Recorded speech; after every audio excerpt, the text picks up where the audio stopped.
জামুগুৰিঘাটৰ টপিয়াত মুৰাদল সমবায় সমিতিৰ এজেণ্ট আৰু পৰিচালনা সমিতিৰ বিশেষ সম্বৰ্ধনা অনুষ্ঠান সম্পন্ন।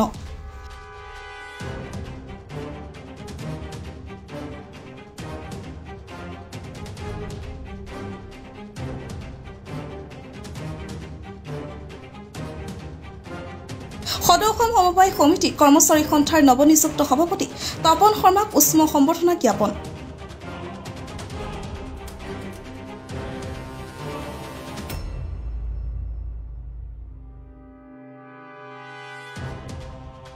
জামুগুৰিঘাটৰ মুৰাদল সমবায় সমিতিৰ সম্পাদক তপন শৰ্মাই সদৌ অসম সমবায় সমিতি কৰ্মচাৰী সন্থাৰ সভাপতি হিচাপে নিযুক্তি লাভ কৰাত মুৰাদল সমবায় সমিতিৰ এজেণ্টসকলৰ লগতে পৰিচালনা সমিতিখন উৎফুল্লিত হৈ পৰিছে। এই উপলক্ষে আজি জামুগুৰিঘাটৰ টপিয়াৰ মুৰাদল সমবায় সমিতি কাৰ্যালয় প্ৰাংগণত সমবায় সমিতিখনৰ এজেণ্ট আৰু পৰিচালনা সমিতিয়ে এক বিশেষ সম্বৰ্ধনা অনুষ্ঠানৰ আয়োজন কৰে।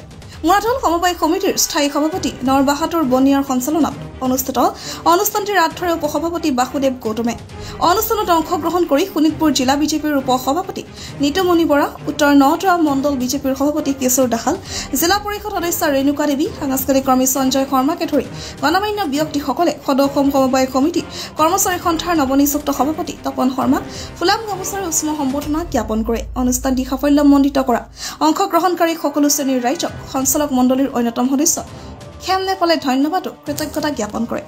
আনন্দিত আৰু গৌৰৱান্বিত মুৰাদল সমবায় সমিতিৰ পৰা তপন শৰ্মা ডাঙৰীয়া সদৌ অসম সমবায় সন্থাৰ কৰ্মচাৰী সন্থাৰ সভাপতিৰ দায়িত্ব পোৱাত অকল আমি এজেণ্ট সন্থাই নহয়, মুৰাদল সমবায় সমূহ কৰ্মকৰ্তাৰ লগতে মুৰাদল মৌজাৰ সমূহবাসী ৰাইজ আজি অতিকৈ আনন্দিত আৰু গৌৰৱান্বিত। গতিকে তেখেতৰ আমি উজ্জ্বল ভৱিষ্যত কামনা কৰোঁ। আমাৰ ইয়াত তেখেতক আমি এটা সম্বৰ্ধনা জনোৱা হৈছে। সেইলৈ আমাৰ জিলা পৰিষদৰ সদস্য, প্ৰাক্তন জিলা পৰিষদৰ সদস্য, আমাৰ উপ সমবায় সমূহ কৰ্মকৰ্তা আছে, সভাপতি আছে আৰু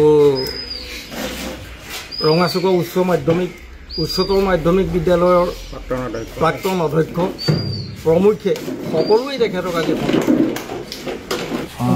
যথেষ্ট আনন্দিত হৈছোঁ। যোৱা 12 তাৰিখে আমাৰ সদৌ অসম সমবায় কৰ্মচাৰী সন্থাৰ বাৰ্ষিক ৰাজ্যিক অধিৱেশন ভাগ আছে। সেই অধিৱেশন ভাগতে মোক সন্থাৰ সভাপতি আইন গুৰু দায়িত্ব দিয়াৰ বাবে মই সকলো জিলাৰ প্ৰতিনিধিক ধন্যবাদ জনাইছোঁ। আৰু আজি মোৰ সমবায় সমিতিৰ আমাৰ সঞ্চালক মণ্ডলীৰ সদস্যসকল, আমাৰ এজেণ্ট বন্ধুসকল, জিলা পৰিষদৰ সদস্য, ভাৰতীয় জনতা পাৰ্টীৰ শোণিতপুৰ জিলাৰ উপসভাপতি শ্ৰদ্ধাৰ নিতুমণি বৰাদেৱ, এনেকৈ কৰি বিভিন্ন অনুষ্ঠান প্ৰতিষ্ঠানে সম্বৰ্ধনা জনাইছে। যথেষ্ট আনন্দিত হৈছোঁ আৰু আগন্তুক দিনত সন্থাৰ হৈ কাম কাজ কৰি যোৱাৰ ক্ষেত্ৰত মোক যথেষ্ট উৎসাহিত কৰিছে। আশাবাদী যে আগন্তুক দিনত আমি সন্থাৰ যি সমস্যাসমূহ আছে সেইখিনি চৰকাৰৰ দৃষ্টিগোচৰ কৰি ইয়াৰ এক আশু সমাধানৰ চেষ্টা চলাই যাম।